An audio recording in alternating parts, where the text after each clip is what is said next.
Добро вечер повторно во отвореното студио на 1 ТВ. Денеска сме цел ден заедно, јас сум Саша Ордановски, вашиот понеделнички ТВ водител. Ве подсетувам дека утре тоа задоволство ќе ги има колегата Чомовски, а потоа тој ќе ве подсети кои се среда, четврток и петок другите колеги водители. Денеска во завршниот разговор во студиото ја поканивме госпоѓата Лидија Неделкова, судика на Врховниот суд на Македонија, со тоа што пред се поводот ни беше што некако во иста недела се погоди на крајот на минатата недела и специјалното јавно обвинителство да го објави својот редовен извештај, во кој што во еден посебен дел, во посебен извештај има исклучително критички осврт врз состојбата со судството во Македонија, а вие истовремено дадовте интервју за неделникот Фокус, мислам дека негде ќе имаме насловната страна во режијата, во кој интервју исто така на еден, би рекол, ваш начин, сепак не со така директни квалификации како што тоа го прави специјалното јавно обвинителство, многу критички се осврнувате врз состојбата во судството во Македонија. Тоа впрочем не ви е прв пат. Вие имавте и пред некоја година, ако не се лажам, кај колегата Попетревски на Алса телевизија имавте едно интервју која возбуди јавноста, а и често знаете да излезете и да давате изјави и така натаму. Ќе ми дозволите само пред да навлеземе во разговорот, ако може од режија да го пуштат оној материјал од специјалното јавно обвинителство, бидејќи би сакал за публиката наша која што веројатно не е стручна и не ги следи овие извештаи, да прочитам еден дел од оценките кои што сублимираат состојбата со судството според видувањето на специјалниот јавен обвинител. Аудиоматеријалите, SMS пораките и транскриптите кои беа доставени до јавното обвинителство со кое раководам, ова е Катица Јаневска, како и бројните информации и докази кои беа прибавени во текот на предистражните и истражните постапки, кои се водат пред обвинителството, покажуваат дека во изминатиот период политичкото влијание било главен креатор на судската власт.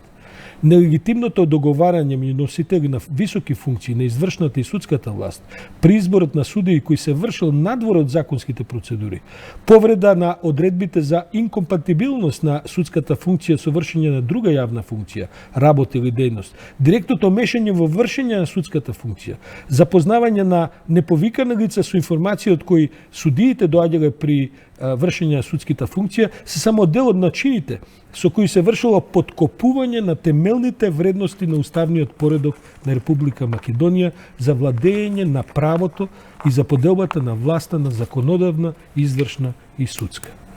Јас морам да ви кажам дека тешко можам да замислам подиректни и потешки обвинувања кога цела една судска фела или барем оние делови за кои што специјалното јавно обвинителство има, сега би рекол, не увид, бидејќи нивниот увид е со слушање, преслушување на ленти, практично е обвинето за подкопување на уставниот поредок. Госпожо Неделкова, вие се согласувате ли со вака острите оценки со кои излезе СЈ? Да, пред се добро вечер и благодарам. Добро вечер, јас се извинувам, ама тргнавме веднаш во центарот. Таква е темата, Жешка, да. Значи, јас немам што да се согласам или да не се согласам со она што веќе произлегува од нешто документирано, бидејќи тоа е нешто што сега моментално го има на увид специјалното јавно обвинителство, доколку произлезе некаква постапка ќе го имаат на увид и судиите кои евентуално треба да постапуваат, нели, по тие факти што произлегуваат од документираните докази.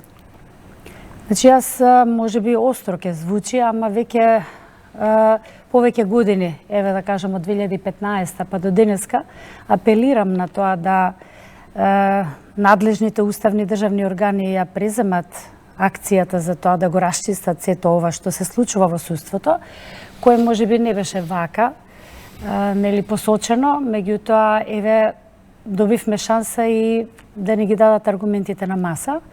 А знаевме за сето ова и можевме самите да го расчистиме во нашата професионална средина, меѓутоа немаме таква доблест, немаме таков обичај, немаме такви методи на работа, што нели тоа зависи од првите луѓе на институциите што го водат сето ова.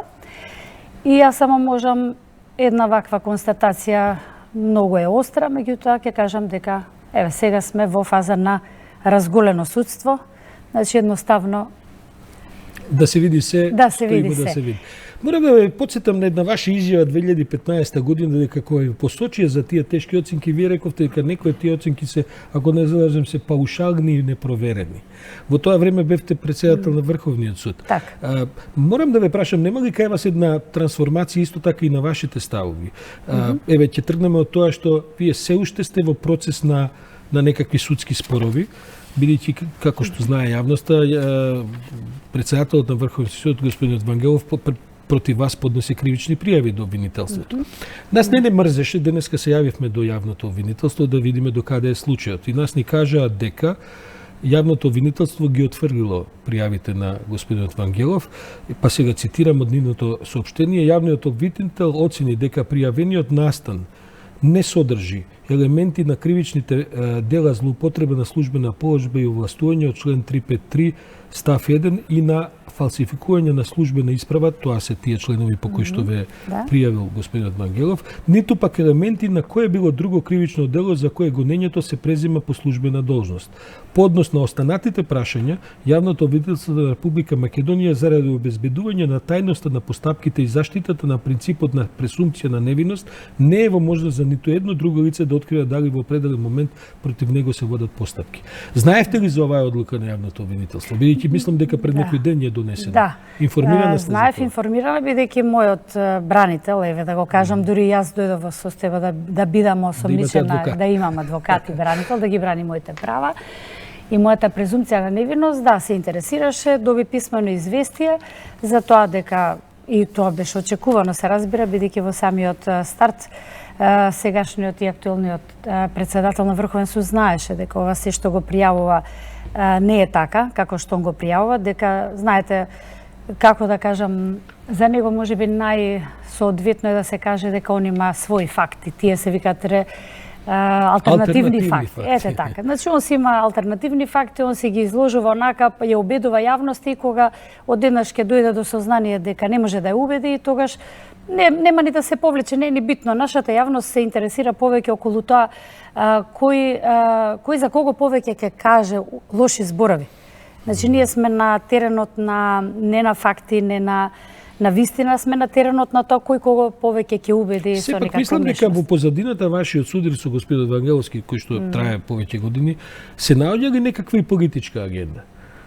Бидејќи сепак во случајот на господинот Вангеловски сепак има една и силна политичка компонента која што може да се докаже заради сите овие случувања на назад години. Дали дојдовте во политички судир? Имаше периоди кога вие добро соработувавте со претходната власт, па потоа нешто се промени, па дојде до овој расцеп.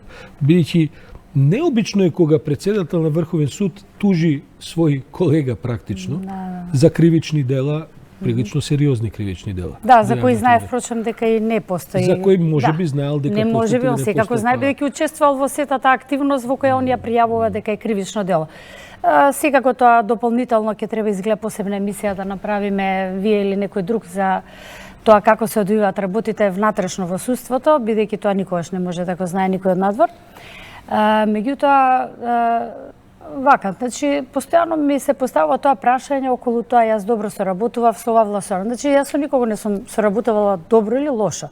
Значи, мојата... Се извинувам, ама тоа морам да ве прашам. Јас не се ни лутам на тоа. И председател на судот, така, и на претходно на висока функција, се разбира. Така.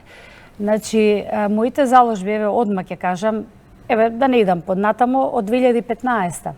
Тие, сите оние мои изјави, не се декларативни, јас продлабочено ги искажувам моите мислења и ставови за работата на судството, за независност и за сите други атрибути. Значи, јас тие ги преточив еве во изданија, нели, тие се на Македонската академија за науки и уметности, ја не ги кријам, тие некој треба да ги прочита, нели? Не е битно, ова ќе го ставиме на страна. Значи, моите заложби беа јас да не да се спротиставам на тогашната актуелна власт, значи зборам уште 2015-та далечната, него да укажам дека нешто се случува, некоја аномалија има која треба да ја подобриме, поправиме, да ја изменаџираме. Меѓутоа тоа не им се допадна. Значи на тие што раководеа со тогашната власт, а тоа и не беше толку битно. Значи побитно беше судскиот совет да се согласи со она што треба заеднички да го анимираме, а тоа беше она независноста на судиите, бидејќи судскиот совет е тој што по устав и по закон за судски совет ја обезбедува и ја заштитува независноста. Да, но гледате кои се сегашните оценки. Ете така, Претпоставам дека судскиот совет кој е на Исто, врвот на судски, таа да. пирамида Да. е исто толку искомпрометиран, да го потребам тој Да, најблаг да. квалификатив, како и целото судство предпоставува. Па видите, јас уште во мојата пред 2 и нешто години изјава, кога едно интервју дадов и кога се посочија тие разговори, кажав дека сите оние суди што се посочени во тие разговори треба да сносат морална одговорност. И тоа беше едноставно сватено како ти сега, која си ти да ни го кажеш тоа. Па не јас, треба сите суди, значи самата фила, професионалците, судиите да кажат. Значи сите тие што се искомпрометирани на било каков начин. Може би е само некаков разговор, меѓутоа доволно е што се посочува нешто што не е во контекст на Да ве принципите прашам, на судството. во една пригода, мислам дека во Ману изјавивте дека на Македонија не смееше да се случи извештајот Да, на Прибе во така, судството. така. На што точно мислите? Мислевте дека тој извештај срамен или мислите дека не требаше да се дозволи да има Прибе?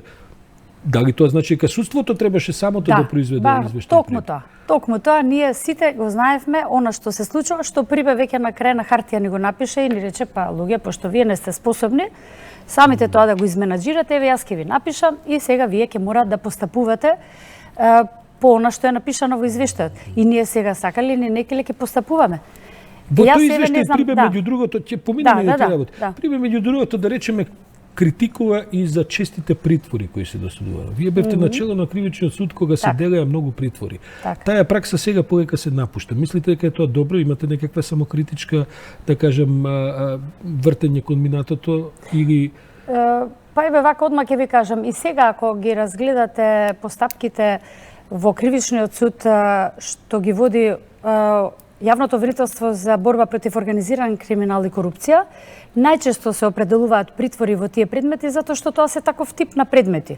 Нели тоа се во најголем број предмети што се за дрога, оружје, организирани групи, каде што тие се фаќаат и флагранти на дело, сторителите и тие секако им се определува притвор. Значи, затоа е тој висок процент.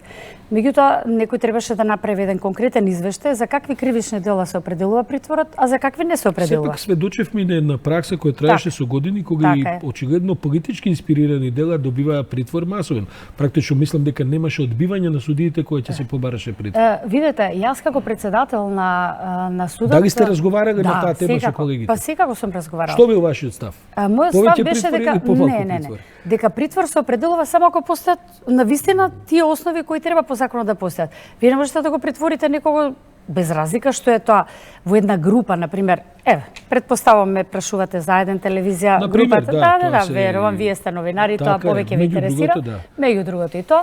Значи секако дека немаше потреба таму на сите да им се определи притвор. Меѓутоа јас ако му кажам на судијата, јас мојот став сум го кажала. Ако тоа го кажам, знаете како после реагира Мешање суди? во- Така, ти како председател ми се мешаш во работењето, не можеш да ми кажеш дали ќе биде вака или така, и нормално јас никогаш не сум сакала да им се мешам во работењето на судиите. Меѓутоа мојот став на колегиумите што ги организирав беше тоа дека не треба да се определува за сите. Точно дека тоа е група. Меѓутоа знаете, некогаш има сега не може како председател јас да ги знам сите елементи во едно барање за определување притвор или во некоја истрага што на времето се водеше. Значи може би има некаква поврзаност, влијание помеѓу со извршителите. Значи тоа се веќе професионални теми на кои Да, тоа Да, и помалку ме има. интересира. Така, Од да. позициите на кои сте биле влијателни, бевте председател на судови и така натаму, сигурно имавте шанса да разговарате со тогашната власт за реформите, за потезите кои ги праве и така натаму. Познато е дека сте доаѓали во конфронтации на некои собери, помалку јавни, повеќе јавни и така натаму. Мислите ли дека затоа на крајот истрпивте да бидете да не бидете реизбрана, да не бидете реизбрана во Врховниот Да, суд? секако без апсолутно без размислување е тоа така. Значи општо беше познато дека јас се спротивставив, не сам, значи кога ме праша зошто сега 2015 на научните собери во Ману, на научните конференции, па после тоа и на другите собери го истакнував моето мислење дека судскиот совет не ја оправда својата работа, дека законите што беа донесени, еве да ги спомнам, законот за одмерување на казни, законот за советот за утврдување факти се дека се апсолутно спротивни на нашиот уставен и целиот поредок. Значи тоа беше сватено дека е напад Врз Власта. Врз власта, мислам, апсолутно нема никаква врска. Тоа е моето професионално Иако имавте размислување. пријатели во таа власт, вие не сте имав, негирали дека со некои од тие луѓе во врвот на власта сте долгогодишни Но тоа беа пријатели. мои лични пријателства, не беа некои професионални пријателства, тоа беа мои лични од младоста. Ама тие беа многу суетни луѓе, како сите политичари, тоа е претпоставам тоа. дека сметале дека пријателството треба да продолжи во некоја друга сфера. Не сум имала такви влијанија, мислам можеби имало нешто, некакви обиди да се проба да се делува за нешто, меѓутоа верувајте ми дека јас сум позната по тоа дека не може да се влие на мене и дека не може ни да ми се обратат, така моли да влијаат на некаква одлука. Значи кога сме веќе кај тоа, ова сакам добро ме испровоциравте. Еве сега пред да дојдам, значи не е тоа многу временски. Значи, мислам на Телма беше телевизија, вести беа и по повод извештајот на специјалната обвинителка Катица Јанева. Бидејќи до предпладното одбиваа да го коментираат, сега не сум во тека како нешто во последните 2 часа. Не, ова ни одбивање, ова морам вака сега, ја го запишав и ќе ми дозволите да го, кратко е тоа, да го парафразирам, затоа што на вистина не можев да го запамтам. Чија е изјавата? Еве вака, изјавата е на председателот на Судски совет Караджовски и на председателот на Сдруженијето на суди Џемали Сејти. Значи вака вели Караджовски. Јас ќе го разгледам извештајот и секако сите членови, секако ќе го најдеме. А сето тоа укажува на несериозно однесување од страна на една странка во постапката. Мисли на СЕО. Да, на СЕО. Па после тоа се надоврзува председателот на Сдруженијето на судите и вака вика. Сите органи треба да ги превземат своите надлежности согласно законот. Јас ќе го потврдам уште еднаш ставот на Сдруженијето на суди и мојот личен став. Јас се залагам за независно судство, суди со интегритет кои ќе го покажат со својата работа. Па ве молам, дали некој дали треба некој да се залага за зависност? Па ова значи нас тие преопшти се формулациите за кризата во која се наоѓаме. Па да, ве молам, значи ние сме сега јас се изјавив пред 2 години на промоцијата на Брионската изјава за независност, изјавив дека судството е на стаклени нозе. А сега мислам дека не ги скршија нозете, сега мислам колку и да е тоа многу. Што е во центарот на проблемот на суд? Дали е судскиот совет во центарот на тој проблем, бидејќи е тоа телото кое би требало да се занимава со професионалниот, моралниот, работниот и така натаму ангажман на судиите? Па тоа е само еден елемент на проблемот. Не можеме ние другите суди да се постојано да се вадиме на тоа, не заштитува, па не е судскиот совет онака Синдикат. буквален. Да, па и да ние. Значи ние мора сами, значи секој судија сам ја промовира, практички ја практицира независност. Зошто повеќето од вашите колеги, не повеќето, би рекол најголемиот дел, вие сте вечерва тука гостин, бидејќи сте една од ретките која сака да говори на овие теми. Зошто вашите колеги молчат? Па знаете што Мислам, никој од нив се извинувам, не очекува да коментира актуелни процеси судски. Ние говориме за политики, ние говориме за состојби системски. Зошто молчат вашите колеги? Па они не молчат, меѓутоа знаете како они се повеќе како да кажам бомбардирани, еве да биде некако поцелно кажано тоа, бомбардирани се со својата работа, со нормата, постигнување на резултати, она што во еден систем на заштита на независноста, судскиот совет ја доби таа улога преку бројка да ја гледа работата на судиите. Значи не е тоа идејата за судијата да биде преку бројка гледан. Во смисла на некакви скорови, собирања, вадења. Скоровите се во ред, меѓутоа тоа се само едни, како да кажем, едни показатели во кои правеци и помошни треба да се движи судијата. Секој судија си ја работи својата работа. Нема судија што не ги завршува предметите, секој со својата умешност, се разбира. Меѓутоа и да сгреши судијата во смисла на примена на законот, ќе можеме да му помогнеме. Меѓутоа ако сгреши во примената на овие принципи на кодексот на судиската етика, тука не може стварно никој да му помогне. Тоа или го имате, или го немате, или сте го изградили, или не сте го изградили. Дали не владе еден страв дека јавното искажување по овие теми практично значи влегување во една политизација, па вас ве обвинуваат дека сте исто така дел од тие политизации во смисла на бивши власти, сегашни власти, идни и така натаму и така натаму, и дека судиите велат не сме ние за тоа, знаеш како е и така натаму. Па најверојатно тоа е во најголем дел така, судиите се во знаете што мене најмногу ми смета во целата ова, значи ова е све прокламирање на независноста на судството кое секој граѓанин го прочитал и во уставот и во законите соодветни. Нас не треба анимирање на независноста на судството, а таа анимација не е само преку работата на судскиот совет кој еве вака ќе ни каже ќе го разгледаме извештајот, па тоа укажува на несериозно однесување. Па каква е таа квалификација на несериозно однесување на странката кога тој специјален јавен обвинител ти дава документирано кој што сите го прочита, а Караджовски не успел да го најде ни на интернет. Не го нашол. Ете, така. така. Чека специјален поштар да го донесе на маса. Не знам, вака веќе тоа е неумесно веќе и да го коментираме, бидејќи е неумесно ни од негова страна како председател на тој еден сериозен орган уставно поставен, да каже дека не го прочитал и тоа е несериозно. Значи, веќе не сме на полето на тоа да се надмудруваме кој е попаметен и кој поубави зборови ќе каже, па и убави зборови некој нема, за жал. Значи, веќе сме на полето дека веќе не знам како да кажам, и да се браниме, сега не можеме да се одбраниме, за жал. Да ве прашам, член сте долги години, бевте председател на Врховниот суд. Тоа би требало да е врвното судско место каде што се воспоставува и некаква судска пракса и така натаму. Вие сте исклучително критична, со Јова Вангеловски сте се разбира во директен судир. Во интервјута за Фокус велите дека Вангеловски воспостави клиентелистички начин на работење и дека практично во Врховниот суд не се воспоставува една судска пракса од која би требало да се вадат некакви примери, некакви практики кои што треба за идниот процес, за идните судски процеси да значат нешто. Се обидувате да го правите тоа и вие учествувате во таа пракса, не наносење пракса, или е тоа тема на разговор во Врховниот суд, или воопшто не постои разговор за таа тема? Не, видите, јас го воспоставив тоа одделение за прв пат, кога бев председател, го воспоставив одделението за судска пракса, кое баш исклучиво со тоа се занимава, со судската пракса. Значи, мора ни 100 одделение да поминат сите одлуки, да се усогласат, значи да се провери дали претходно сме донале како Врховен суд некоја одлука слична на таа правна ситуација, бидејќи не постојат исти две фактички состојби нели во ниеден предмет, меѓутоа правните прашања секогаш на исти начин треба да се решават. Значи, откако заврши мојот мандат, заврши таа пракса. Зошто? Некому не му одговара или е тоа прашање на мрзливост? Видите, прашање на најголемиот број на суди, значи и во Врховен, и во сите други судови, значи честно, совесно и најодговорни професионално си вршат работата. Се обидуваат да си вршат работата. Така е, меѓутоа, значи оној што е првиот човек, што би се рекло, што треба да го даде потикот, нели да ги повлече сите условно кажано идеи и да ги воспостави повисоките стандарди, тоа го немаме. Значи, тоа едноставно го изгубивме, сега до кога? Така, додека е оваа состојба на овој прв човек или првите луѓе таму каде што Од јавното обвинителство денеска не информира и дека постапките се во тек за АКМИ системот злоупотребите.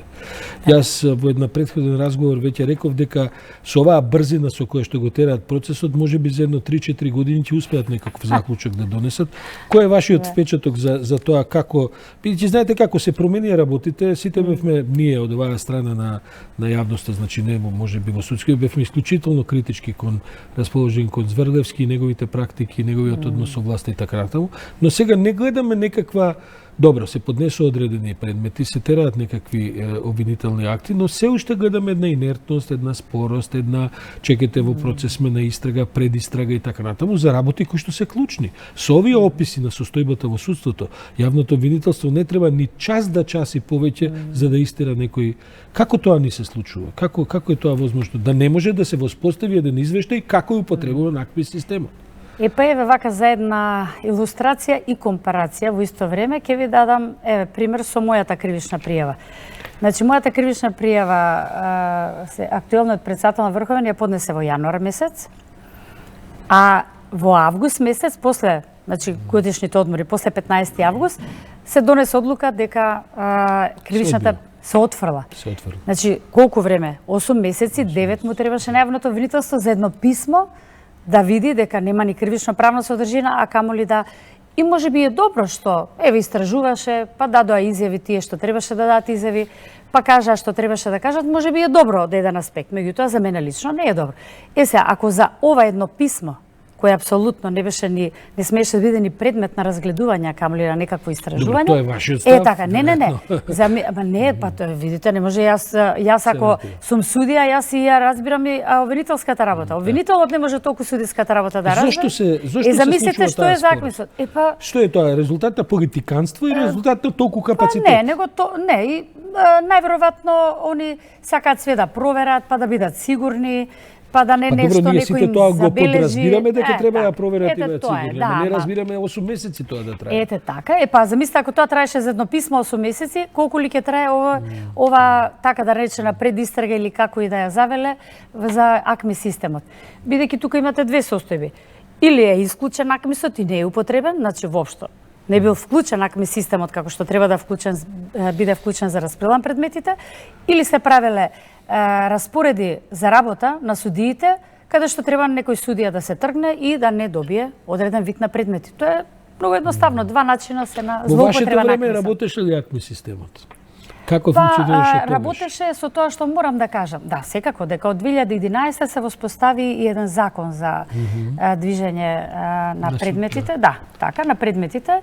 Во АКМИ системот, значи тоа малце постепено, не е тој толку технички совршен систем, морам да признам, меѓутоа секако може да се, како да кажам, да се подобри, доколку има одреден увид во сето тоа. Значи, постојано треба да се прави увид, постојано треба да се интервенира во него, меѓутоа да се интервенира на законит начин и да се интервенира по потреба нечија или по некое барање. А мислите дека се интервенирало така? Од Да, уште чекаме сигурно да истрагате што ќе Да, покаже. сигурна сум дека било така. Сигурна. Кажете ми, за целото општество и за македонската политика, а веројатно и за историјата, овај огромен процес на објавени бомби и така натаму е една од една страна разобличувачка епизода, од друга страна една непријатна епизода. Слушнавте повеќе ваши колеги, а еве сега специјалното јавно обвинителство вели дека има уште многу разговори кои што се преслушани, кои што ќе бидат предмет можеби на некакви гонења.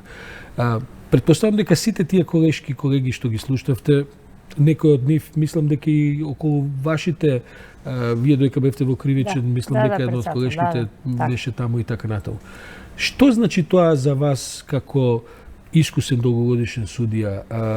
Дали тоа е доволна основа, тоа што се зборува, бидејќи гледаме дека изборот на судиите, дека, како да ви кажам, брзината на решавање на предмети, ба дури и цели пресуди се правеле по политичка нарачка. Гледаме, слушаме. Да. Тоа е толку распространето, тоа е од секогаш така, тоа значи дека и денеска е така, или ова само еден период од неколку години во кој тоа експлодирало како некаква пракса? Значи, од она што секако го слушнавме сите, може би ние внатре во самата наша професија и сме знаеле не све, меѓутоа некои работи, сме наслутувале, сме знаеле, зависи тоа колку сте биле заинтересирани да ги следите работите.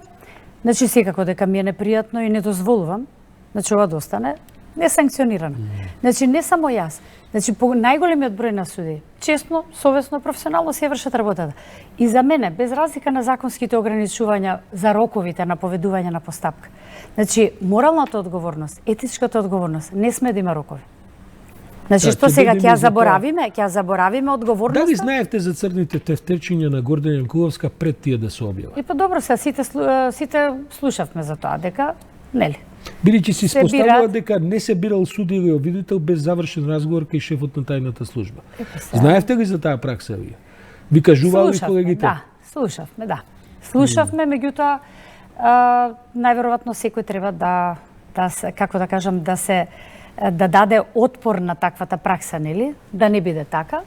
Бидејќи еве лично како и председател на Кривичен суд и како председател на Врховен, додека имав сознание каква е работата на некој судија, стручен соработник уствари, што би требало судија да стане, што конкурирал. Значи јас се залагав тој да стане судија, бидејќи јас го знам. Тие што не сум ги познавала, што не сум ги знаела нивните работења, вредности, квалификации, не сум имала никаков коментар за нив. Меѓутоа за оние стручни соработници што требаше да се унапредат, значи имавме ние стручни соработници по 19 години што беа стручни. Така. Ви се јавил некој политичар да ви нарача поставување на судија, да ви нарача вам лично, не се осмелували тоа да го направи? Не, тоа не сум нито дозволила такво нешто да ми се случи. Да. Кажете ми, неколку пати сте говориле за нефункционирањето на телото за судска етика. Дали едно такво тело, морам да ви кажам дека јас поаѓам од нашата новинарска практика. Обично телата за етика се саморегулативни тела и тие не значат некакви, немаат некакви консеквенции кои што се казниви и така натаму според закон, меѓутоа тие со тек на време успеваат да дигнат едно професионално ниво. Како е можно такво едно тело за етика да не функционира кај судиите? Па еве како е можно, значи кандидатите што беа избрани од матичните подружници на Сдруженијата на суди, значи секој суд има подружница на Сдружение на суди и си предлага нели кандидат за тоа тело. Значи тие беа уште пред 2 години предложени. И замислете, уште не е тоа тело формирано. Да функционира, да, тук запна тоа тело, еве, дали знае јавност или не знае, предпоставам не знае, запна тоа тело околу моето членство. Значи ја бев предложена пред 2 години, уште 2016 за член. Некако се вртат некои работи околу вас. Па нешто, не знам, изгледа звездата ми е таква. Па знаете што, јас сум од 86-та во судството, јас сум ги поминала сите системи, и убави и неубави работи, сум видела што е добро, што не е добро, значи можам да ги дефинирам тие работи и не може никој да ме, како да кажам, да ме прелаже, да ме излаже, да ми наметне нешто. Затоа тие што не ве сакаат, велат Лидија Неделкова, беше и дел од некои решенија и системи кои што беа воведувани. Па каков дел? Особено во минатиот власт која падна и така натаму, во смисла на сите овие пракси што и досега ги дискутиравме. Па видите, јас сум избрана 1996 за судија, тогаш не беше ВМРО. Па нема врска, тоа значи, ако сака некој да ми стави квалификација, ќе ми стави, не е проблем тоа. Значи ли тоа дека сега би се вклучило во дел од решенијата на овие проблеми? Да, секако. Секако. Да, секако би се вклучила, меѓутоа. Ќе се кандидирате ли за нова функција, бидејќи сега истекуваат функционерските мандати на некои претседателски функции на судовите? Па за кои, например? Например, Врховниот суд ве интересира понатаму, бидејќи гледаме дека има проблеми со претседателот. Да, видите, јас, значи, кога ми заврши мандатот, ми заврши по закон, нели? Да. И јас затоа повторно конкурирав, затоа што сметав дека ми требаше, можеби не цел мандат, условно кажано, меѓутоа, барем уште пола мандат ми требаше да ја довршам онаа работа што ја започнав и со судската пракса и со анимирање на независноста на судството. Јас преземав многу позитивни чекори и документирани за анимација на и признавање на македонското судство надвор од Македонија, не само во Македонија. Значи сега не е ни време ни тема тоа да разговараме, нели? Да, нешто е познато во јавноста. Да, ете, ништо не е познато, без разлика што јас сето тоа го анимирав, меѓутоа не беа заинтересирани. Секогаш бевме на она ниво, зависно е судството, политички под некаква, нели, оваква зависност и така натаму, меѓутоа сега видите, не можете да, нели, ако некој вели дека сте зависни, сега веќе му викате не, ние сме независни, значи тоа се само флоскули кои ние треба тоа да го демонстрираме. А бидејќи не го демонстрировме, очигледно го заслуживме тој епитет. Ете, и не само тоа, туку и извештајот на Прибе. Ете така, извештајот на Прибе. Па видите, Прибе да не дојдеше 2015 година во Врховен суд на состанок. Во Врховен суд немаше ни да дознае. Мислам што све конкретно се случувало Прибе и групата на Прибе, неговите колеги дознаат што точно све се случувало кога дојде во Врховен суд. Бидејќи све се организираше тука да се извадат сите факти на овакво на маса. Зошто молчи Сдруженијето на суди? Како не успевате таму да направите еден професионален интегритет во членството, да за некои работи се јавите, особено сега ќе преидеме на судските реформи и така натаму, не гледам дека постои некаква критична маса, постојат можеби поединци, постојат можеби и да речеме понекогаш и партиски инструирани луѓе и така натаму, но не гледам критична маса во еден, вие сте сепак колку стотини, 600, 700 суди? Не, помалку сме, се намали бројот, али некаде околу 600 сме. А добро, ете 600 суди, како може тоа Сдружение да молчи во вакви критични времиња? Епа видите, јас не се ни сеќавам дека сме имале некаква јавна интелектуална дебата, професионална ваква. Јас не се сеќавам дека такво нешто. Ние пред овој разговор водевме разговор за улогата на интелектуалците во времење на кризи и општето јавен ангажман. Судиите би требало да спаѓаат во категоријата интелектуалци, во еден врв на општеството кој немаме таква традиција, значи судиите секогаш, значи условно кажано, значи уставно, законски, поделовник, судски деловник на Врховен суд има и посебни така, ниве ме некако ограничено да разговараат на тема. Меѓутоа, не свати они дека тоа е ограничено да се разговара на тема актуелна за некој предмет, да се изнесуваат некакви податоци, а не е ограничено интелектуално да се разговара како судија, како професионалец, како граѓанин, па сигурно имаме своje мислење и ние скачаме на избори и неки излеземе на Плашени ли се тогаш? Што може бидејќи еве ќе се договориме дека најголем број од нив не се глупави луѓе. Не. Сите се образовани, претпоставаме така. Напротив, има. Па што е тогаш, страф ли е или некаков комотитет, некаква резерва кон воопшто тој тип на ангажман? Не знам, мислам дека повеќе повеќе од таа некако традиционална пасивност. Во смисла, вие сте суди, треба да си молчите, да си ја гледате вашата работа. Се смени ли нешто од тоа со смената на власт? Веќе имаме нова влада, година и повеќе дена. Ве прашувам, бидејќи секој ден се движите низ тие коридори. Така. Од кој аспект дали се сменува? Па еве, слушаме за притисоци, за нарачувања, за злоупотреби и така натаму. Што се случува со нова власт?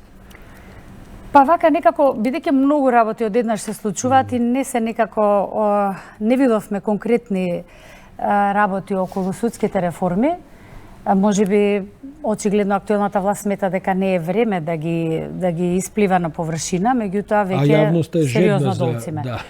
Мислам, ние сериозно доцниме и сега неубаво е кога независно дали е странка или не е странка, значи секој граѓанин може да повика на некаква неправилност во судското постапување, така и судиското, еве вакво неетичко и така натаму. Значи кога специјалниот јавен обвинител во овој конкретен случај не повикал со име презиме. Таму баш има со име презиме, со конкретни постапки, навистина веќе не знам да не веќе е доцна да било што реагираме. Меѓутоа, како и да е, мора нешто да направиме. Јас сум за веднаш, итно, промптно, мора да се направи нешто. Дури ви велам, колку и да е неприфатливо, значи не може да има застареност на некакво непрофесионално, неетичко однесување. Особено од суди. Никако, значи тоа апсолутно. Значи вака, јас сум поборник за следното. Колку сака нека звучи вака, нели, на некакво си филозофско ниво, меѓутоа, сигурно знаете и сите знаат латински изрека меа кулпа. Тоа е тоа. Ние, значи, оние што сгрешили треба да кажат ние сгрешивме, се каеме. И да нас, другите, што си ја вршиме во најголем дел честно, професионално, одговорно работата, значи едноставно да не екскулпираат. Ние не можеме сите заедно да одговараме за поединечни, некоректни и непрофесионални постапки. Значи, целата јавност знае дека навистина поголемиот дел од судиите честно и професионално си вршат работа. Да, иако впечатокот е кој ќе ги видите анкетите, дека најкорумпираниот дел во општеството се судиите и судството. Па токму во тој контекст требаше уствари него да одговори в тоа ваше укажување и прашање, во тој контекст требаше Сдруженијето на судии да превземе поголема активност. Дека председателот на Сдруженијето или било кој од Сдруженијето ќе каже јас се залагам за независност, па добро, и за зависност се залагам. Значи тоа е дури несоодветна изјава. Треба да практицираме, треба конкретно да кажеме. Значи, еве, кажете дали вие се сеќавате дека Сдруженијето на судии на волку многу настани што се случува во судството. Значи, од изборот на сегашниот председател на Врховен суд. Значи, тоа е март, 13 март, како да го памтиме тој датум, 13 март 2017, па до сега веќе година, скоро 2 години ќе се, овако, нели, ќе се сторат. Значи, ние имаме само пат на судството. Значи, тоа што го кажа во фокус, во изјава. Слободен пат. До каде ќе одиме? Ве критикуваат ли за тој интервју во фокус? Па, знаете што... Судиот ваш со Вангеловски е јавен и тоа нема никакво спор. Кој би сакал господин Вангеловски да дојде во ова студио, а не сака... Немаме зошто, да. Немаме ни зошто. Би разговарале за тоа. Но вон Вангеловски и ово и така, јас се обидувам од вас да извадам и тој тип на ваши судови, бидејќи вие имате простор за тоа. Дали вон тоа има простор да нешто се прави? Да речеме, вклучена ли сте во реформите што се заговараат се една? Не сум вклучена. Од X причини, затоа што не смеев да бидам вклучена, еве одма ќе кажам, па сега нека истражува некој, што значи тоа не смеам да бидам вклучена. Јас документирано е дека кога бев председател на Врховен суд, значи тогаш колегите некако беа наклонети да правиме реформи, да го јавно искажеме своето мислење и ние го искажавме. Значи го искажавме во одредени мислења за одредени предлог закони, кажавме да законот за одмерување казни не смее да се донесе затоа што е противуставен. Значи тоа не беше мое лично само мислење, тоа беше мислење на колегите во Врховен суд. И сега одеднаш истите тие колеги молчат. Сега одеднаш нешто во друг правец. Денеска добро ме прашавте, се извинувам. Денеска една млада особа правник, меѓутоа не е во рамките на судството, не работи, вака ми рече: го прочита вашето интервју во Фокус и сега уште повеќе ќе ве мразат. И све ми кажа. Има причина, претпоставувам. Све ми кажа, да. За крај би сакал да ве прашам, се извинувам, кој е вашиот однос на оваа можност Уставниот суд да се позанимава со уставната основа за референдумот. Мислам, се работи се комплексно и со огромни последици прашање. Особено прашање кои што помина низ собранието. Имате ли став за тој проблем? Мислам, еве, пак ќе се навратиме и која е судиката, која што го води предметот и која што реферира. Јасни се тие биографии и така натаму, а сепак ќе бидеме исправени за некој ден да се соочиме можеби со одлуки кои ќе имаат далекусежно значење. Што е вашиот став? Па еве вака, она што го прочитав, нели, толку колку што можеме сите да прочитаме, што е таа иницијатива и што е предлогот на судијата известител, значи моето лично мислење е дека тајмингот е погрешен, условно кажано задоцнет, и некако ми оди работава на кај тоа да не излезе како помилувањето на председателот на држава. Не да Боже се донесе една одлука, па после да не важи ли, така некако натака ми оди работава и покрај тоа што таму има можност да и дури да се протне една таква одлука. Тоа е лоша вест и гледаме како повторно во овој контекст во кој што разговараме, судството уште како може да биде употребено за политички цели. Судството и треба да произведе, особено Уставен суд, Врховен суд, треба да има и политичка компонента, тоа веројатно ќе се согласиме. Меѓутоа, тој Уставен суд се уште не расправил ни за валидноста на СЈО, таму има и за тоа иницијативи, за аболиции, за референдуми и така натаму, и се некакви тактизирања. Веројатно се подкопува целокупниот судски систем, целокупната верба во правосудниот систем со тој тип на како да кажем, политиканство, а не е тоа ни политика. Значи, апсолутно се согласуваме и најверојатно и без јавно изговорени квалификации, ако го видиме, нели, профилот на сегашните актуелни суди, се разбира, не на сите. Се исклучоци, се разбират. Сигурно дека не е тоа целосно така како што се презентира. Значи, тогаш веќе и нема што друго да разговараме, освен да ја прифатиме вашата констатација. Чувствувам дека повторно ќе се видиме во Сомен или со некој од колегите во студија, бидејќи вие нема да престанете да зборувате колку што успеам да разберам. А вас ве чекаат сега, предпоставувам, што ќе се случува сега со вас во Врховниот суд? Мислам, еве, пропадна овој обид за обвинителен акт и така натаму. Пропадна додуша од процедурални причини, не нашло по службена должност дека може да ги покрене јавното обвинителство и пропадна од суштински причини, дека не било добро. Затоа што не знам сега што може да бидат. Не, формулацијата е таква, дека не постои услови за горење по службена. Тоа е формулацијата, инаку тоа е тамара. Што значи тоа? Како ви изгледа денот? Веќе се видите со Вангеловски.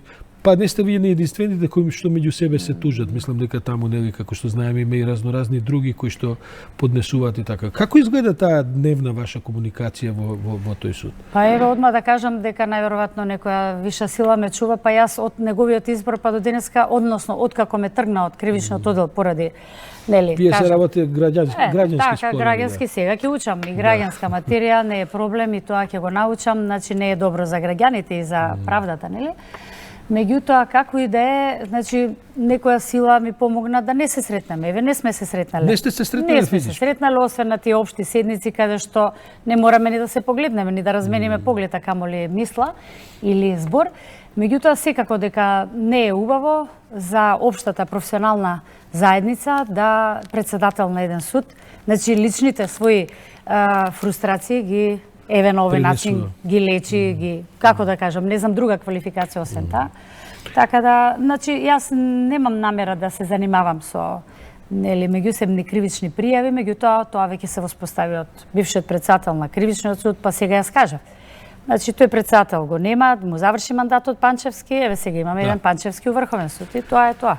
Госпожа Неделкова, ви благодарам што бевте вечерва со нас. Секако ќе има реакции, секако ќе нема да престанат сите можни озборувања и така натаму, но мислам дека е значајно кога судиите прифаќаат да говорат на овие чувствителни теми. Секако. Благодарам и на вас. А ван, почитувани гледачи, ве повикувам да останете со нас, бидејќи следуваат вестите на 1ТВ, но претходно ќе видите и некои од рекламните содржини на нашата телевизија. Повторно ве потсетувам, ви благодарам, цел ден бевме заедно. Јас сум Сашо Ордановски, утре со вас е Александар Чомовски.